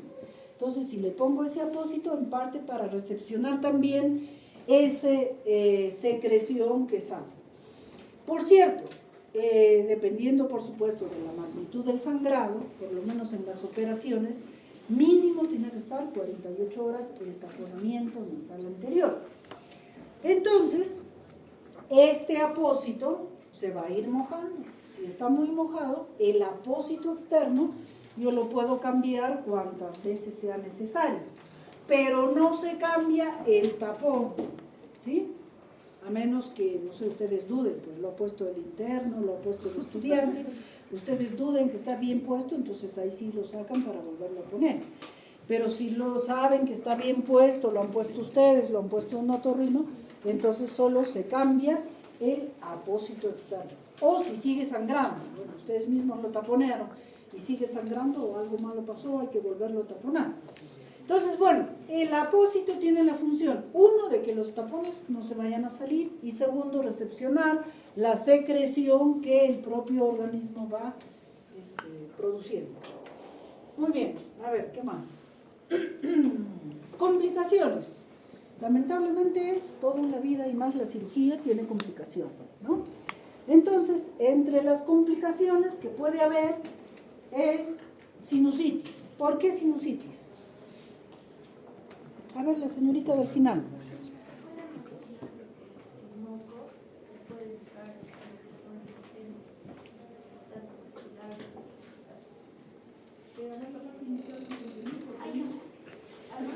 ¿Por qué sinusitis? Por la acumulación de moco. Sangre.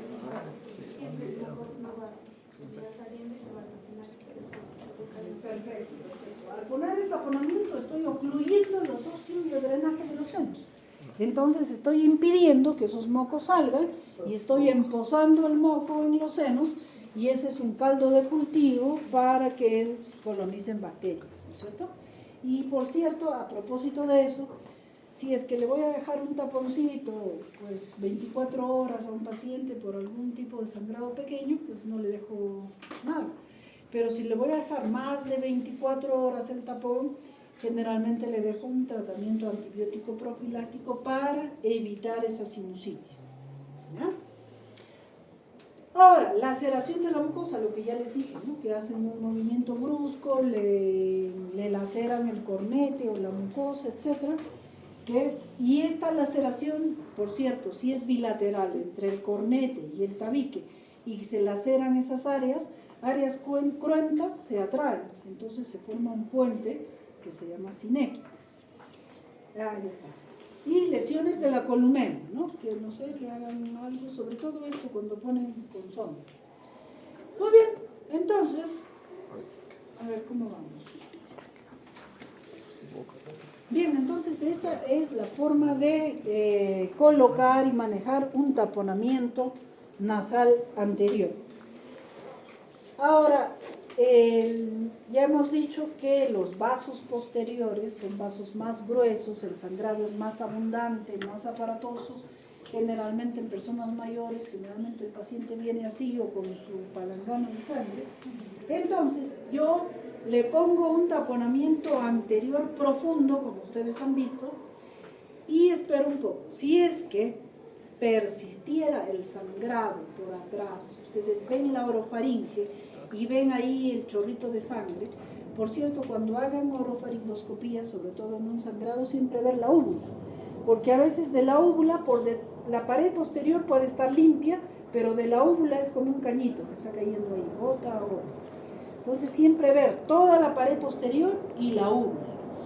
Entonces si persiste el sangrado, entonces creo que acá se ve el sangrado de la boca y generalmente es un sangrado importante y aquí a nivel de la orofaringe se ven los coágulos.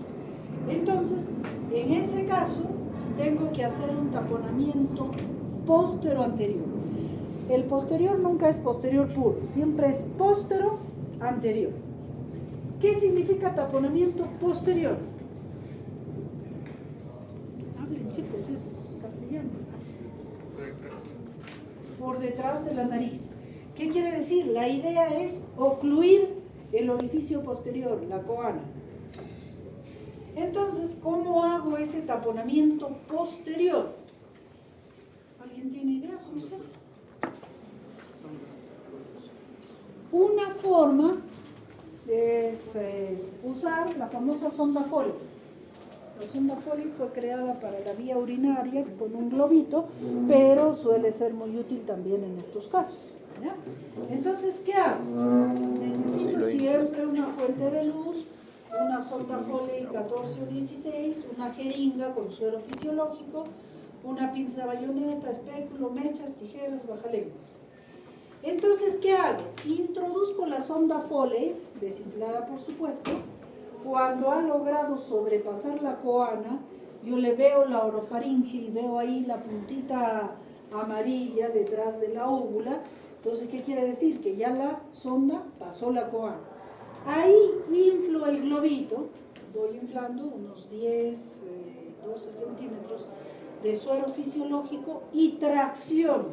¿Para qué? Para que ese globo, esa bola, quede encajada en la coana. ¿Sí? Miren ustedes, aquí está sangrando, estoy poniendo la sonda Foley, aparece aquí detrás de la úvula la punta de la sonda. Si es que estuviera viéndolo con un endoscopio, aquí está la sonda, esta es la coana, entonces ahí cuando sobrepasa el globo la coana, miren, entonces ahí empiezo a inflar el globo. Entonces, miren, aquí está la sonda ya puesta con el globo inflado y aquí alguien está traccionando la sonda. ¿Para qué? Para que el globo quede enclavado, la idea es que quede enclavado en la coana y luego completo con mi taponamiento anterior, porque si no le pongo el taponamiento anterior, solo estoy tapando que la sangre no se vaya para atrás, pero estoy dejando libre el espacio anterior. Entonces siempre el taponamiento es póstero anterior. Entonces termino y si no jalo la sonda, si no la mantengo el globo en su lugar, al estar metiendo el taponamiento anterior voy a hacer retroceder la sonda, ¿no es cierto? Entonces quedaría sin efecto. Muy bien, entonces siempre, como les digo, el taponamiento póstero anterior. Aquí está la sonda y el taponamiento anterior. La idea que quede ocluida la coana con el globito y completar el tapón anterior. Siempre muy importante. Ahora, ¿qué hago con la sonda? La tengo que fijar, porque si la dejo libre, se va a caer para atrás, más que es resbalosa la sonda. Entonces, ahora, tampoco se la voy a dejar aquí chorreando delante de la boca, ¿no es cierto? Importantísimo, poner esta gasita. No sé, la ocluyo o una estampilla, le hacen como una Y, y ahí la cosa es que la sonda quede entre la gasa. ¿Para qué? Para proteger la narina. ¿Por qué? Porque si la sonda yo la tracciono para pegarla en la cara o para pegarla en la frente o al otro lado, esa tracción que se hace, y ya saben, no son segundos, que va a quedar unos 2 o 3 días, entonces ahí puede necrosar los cartílagos alares o lastimar la columna. Entonces siempre proteger el borde de la narina, la sonda, que no toque las alas, la narina, y lo puedo pegar ahí arriba o aquí al costado para no tenerla pues aquí chorreando, ¿no es cierto?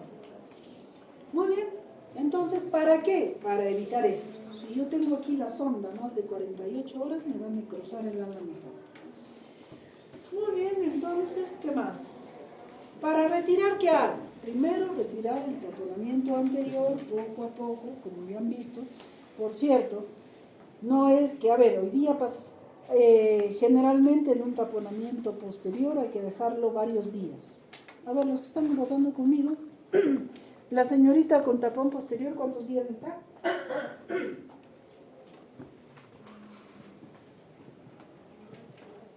Vamos, chicos, no se puede, no sé. ¿Cuándo han votado?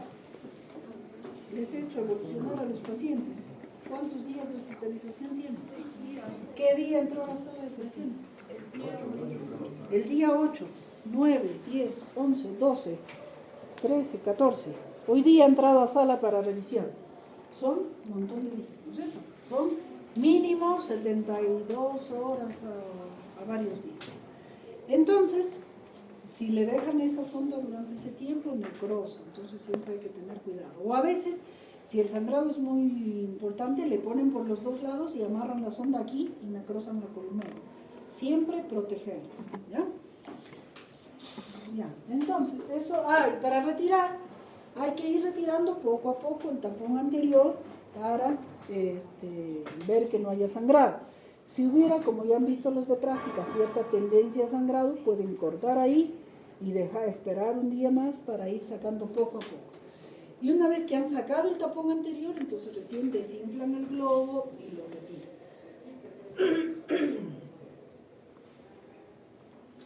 Muy bien, entonces, si no tienen sonda Foley, o como el caso mío, confío más en la gasa, le hacen un tapón de gasa. Entonces, ocluir la coana con una bola de gasa. ¿Cómo hago eso? Entonces me fabrico un tapón posterior de más o menos un cuadrado, más grande que la narina, el tamaño de la narina más o menos es casi el mismo que la coana. Allí agarro 2 hilos gruesos, grandes, hay una seda 1, 2, o si están en el campo, esos pabilos con los que se cocen los sacos de arroz, de azúcar, esos son geniales. Con eso amarran la gasita e incluso le hacen doble, ¿no? Así en X, bien amarrado, y quedan 2 hilos para un lado, que aquí, bueno, no se logra ver bien, y 2 hilos para abajo. No es que está flotando el tapón, sino que tiene 2 hilos arriba, 2 hilos abajo. Bien, entonces preparo ahí mi tapón posterior, siempre todo lo que ya hemos mencionado para un tapón posterior. Entonces, ¿qué hago? Introduzco la sonda, en este caso ya no será una Foley, sino una sonda de aspiración. En el campo, si no tienen una feeding, algo, aunque sea un tubo de equipo de venoclisis, ¿no es cierto? La cosa es introducir una sonda que entre por la nariz y en cuanto aparezca por la boca, con una pinza y apoyada de un bajalenguas, jalo hacia el exterior. Entonces tengo un cabo por la nariz y un cabo por la boca.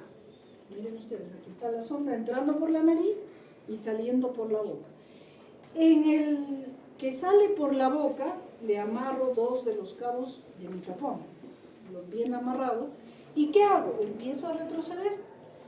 Entonces, tengo aquí mis hilos amarrados, empiezo a traccionarlo otra vez por la nariz, entonces el hilo va avanzando hacia la boca.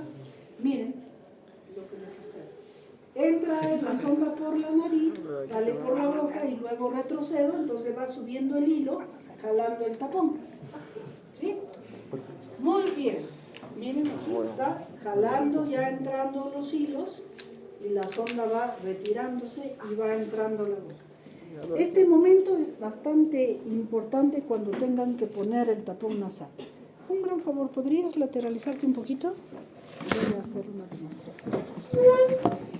Entonces, supongan que ya entró la sonda, salió por la boca y estoy retrocediendo y tengo ya la bola de gas aquí, ¿no es cierto? Y la boca del paciente, claro, abierta.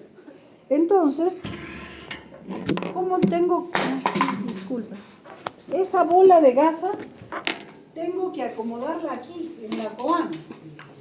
¿Y cómo hago eso? Si yo solo jalo, no voy a poder porque el velo del paladar, la úvula, me lo va a impedir. Entonces, tengo que meterle el dedo. Y para eso, el paciente tiene que tener la boca abierta, abre por favor.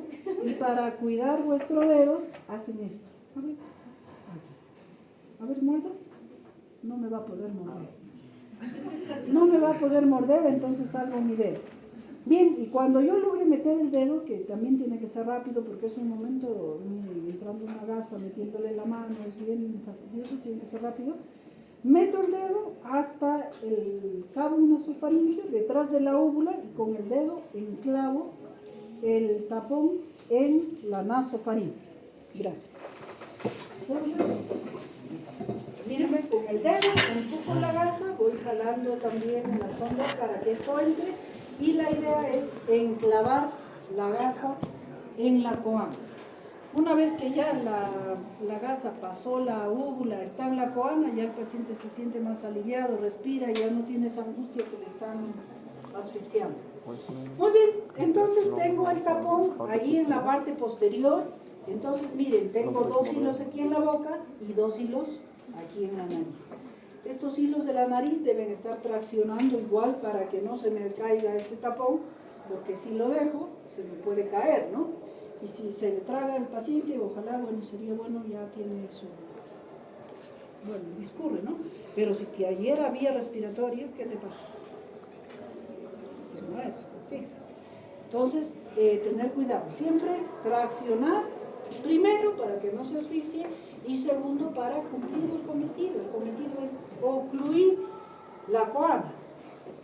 Muy bien, entonces tengo aquí mi tapón posterior, lo complemento con mi tapón anterior, que ustedes ya lo han visto antes. ¿Y qué hago con los hilos? Los hilos que quedo aquí adelante, lo amarro en una gasa, en un freno anterior, para que no se me caiga para atrás, ¿no es cierto? Entonces lo amarro. Por cierto, a mí me gusta amarrarlo con un nudo de zapatos, porque si le hago un nudo de cirujano no voy a poder volver a amarrarlo en algún momento. En cambio, si le hago un nudo de zapatos, lo desato, reviso el tapón, puedo ir sacando el tapón anterior y si hace falta volver a amarrarlo, lo puedo volver a amarrar, ¿no es cierto? Entonces siempre tiene que estar ahí sujeto en una gasa, con un freno. Este freno tiene que ser mayor al de la narina porque si no todo se caería para atrás. ¿Y qué hago con el hilo que tengo en la boca? También ya lo han visto los que están botando. Ese hilo lo acomodo alrededor de los dientes y lo saco por aquí, por la comisura labial y lo pego aquí en la cara. ¿Por qué? ¿Para qué? ¿Para qué? Señoritas, ¿para qué dejo el tapón o ese hilo ahí? ¿No? Claro, fijar que el hilo no esté chorreado, pero ¿para qué lo dejo? Se lo trae. Para cuando necesite sacarlo, pues lo saco por mismo donde entró, porque no va a salir por la nariz, va a salir por la boca. ¿Ya? Entonces cuando está libre, pongo mi bajalenguas, tracciono este hilo, cae la bola y la retiro. Muy bien, y otra vez, como todo tiene sus complicaciones, la sinusitis ya saben por qué se produce, ¿no es cierto? A ver, el señor, el penúltimo de aquí, ¿por qué se produce sinusitis?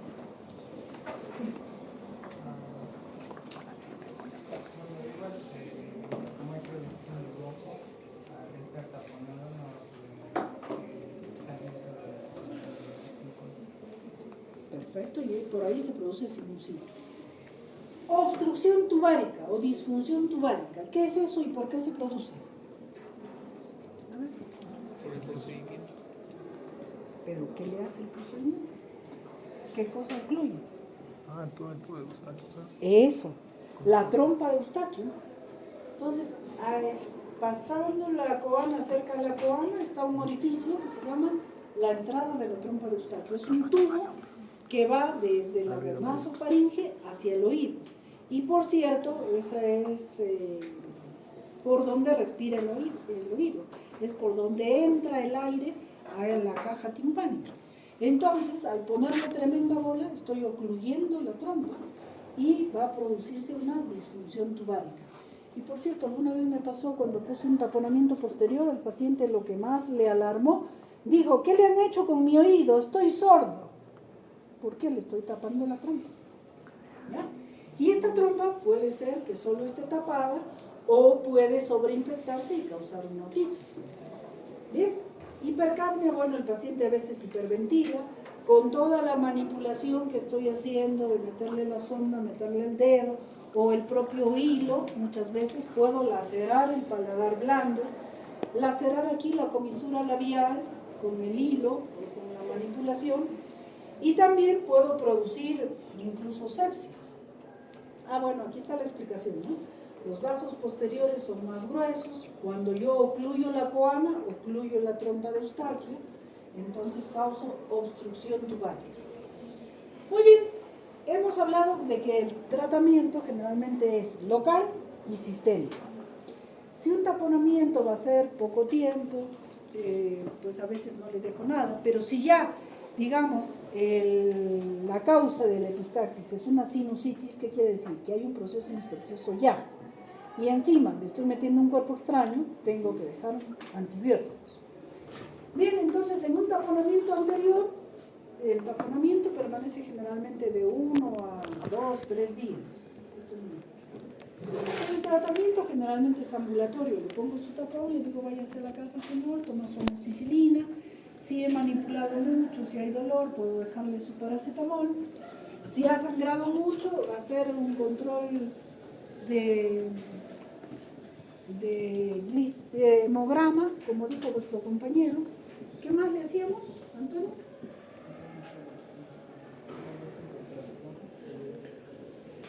Ya, bueno, si es que ha sangrado mucho, su control de hemograma, hematocrito, ¿no es cierto? Para ver cuándo ha bajado. Su dieta blanda, porque tener la nariz tapada no es fácil masticar. Sus analgésicos si es necesario y tratar la enfermedad de base, ¿no? Si está hipertenso, le bajo la presión, si está, no sé, con sinusitis, tratarle la sinusitis. En el caso del taponamiento posterior, primero, el sangrado es más cuantioso. Segundo, el procedimiento han visto que es más difícil, que es mayor el riesgo de sangrado. Entonces, y el taponamiento tiene que estar entre 5 a 7 días aproximadamente. Entonces a ese paciente hay que hospitalizar. ¿Qué más? Por supuesto, su control de hemograma, hematocrito más estricto porque el sangrado ha sido muy abundante. A este le dejo dieta licuada. ¿Por qué? Porque con tremenda bola en la nasofaringe no es fácil tragar. Entonces hay que darle dieta licuada. Su antibiótico terapia será la misma que esta. ¿Por qué? Como hay personas que hacen interno, puede haber hay comunicación y eso como parte de este caso necesitamos una mayor cobertura para evitar en este caso una observación fuerte. Eso es lo que No se escucha nada. Mayor, doctora. No te entendí mucho la última parte, pero efectivamente el tratamiento debe ser más enérgico. ¿Por qué? Han visto, le he metido una bola por la boca, he arrastrado gérmenes de la boca hacia la nariz y en la boca predominan los anaerobios. Entonces le voy a causar una infección mixta por aerobios y anaerobios. Entonces el tratamiento debe ser más enérgico, haciendo cobertura para anaerobios, ¿ya? Yo le dejaré su clindamicina, su metronidazol fuera de su ceftriaxona o cefazolina. Analgésicos, porque duele, el procedimiento duele, solo lo que te dice te dolió, ¿verdad? Muy bien. Y por supuesto tratar la enfermedad de base, ¿no? Muy bien, queda claro hasta ahí, ¿algo más? ¿Qué más? Otras formas de tratar la epistaxis, ¿no? Lo primero, generalmente los que están votando, esa chica por ejemplo está 6 días con su tapón, de todas formas para cohibir el sangrado, para tratar de que forme coágulo, disminuir la posibilidad de sangrar. Y ahora lo que se ha hecho es ver de dónde sangró, porque los primeros días no se veía, es un manante de sangre que no te deja ver de dónde es. Entonces si no veo, no puedo cauterizar. Bien, entonces otra forma de controlar esto ya a nivel posterior sería igual con una endoscopía, ligar la maxilar interna, ligar las etmoidales, las esfenoidales. Un tratamiento más agresivo, si no logro hacer eso o es un tumor muy grande, puedo ligar la carótida externa. Y otro mecanismo más, qué decir, inocuo, más fácil, pero que no lo hay en todas partes. Por ejemplo, aquí en Cusco no hay embolización. Los radiólogos intervencionistas pueden entrar por la femoral, entrar hasta la maxilar interna, ubicar bien cuál es el vaso que está sangrando e inyectar una sustancia embolizante. ¿Qué quiere decir? Que ocluye los vasos. Esa es otra forma de controlar el sangrado, en este caso a nivel de la nariz. Muy bien, ¿dudas, preguntas? Doctora, Dime. en la tomografía con gratis y contraste, ¿cuál es la mayor indicación para darla con contraste? Ya lo dije, por si yo sospecho que es un tumor, un carcinoma, una zoangiofibroma que tiene mucha vascularización, el contraste me va a ayudar.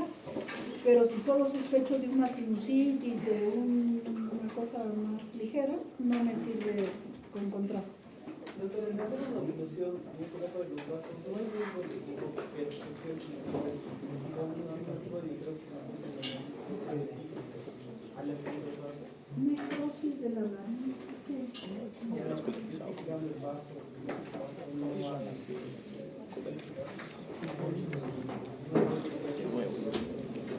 No, en este caso no. Primero, has visto que la vascularización viene de la carótida externa e central y además es mixta. Entonces, con un tapón que le necrose, sobre todo la punta nasal, no. Quizás por la presión podrías necrosar el cartílago septal y producir perforación, pero no necrosis de la punta. Muy bien, chicos, nos vamos. La pregunta personalmente, pero más puntos. Me avisas.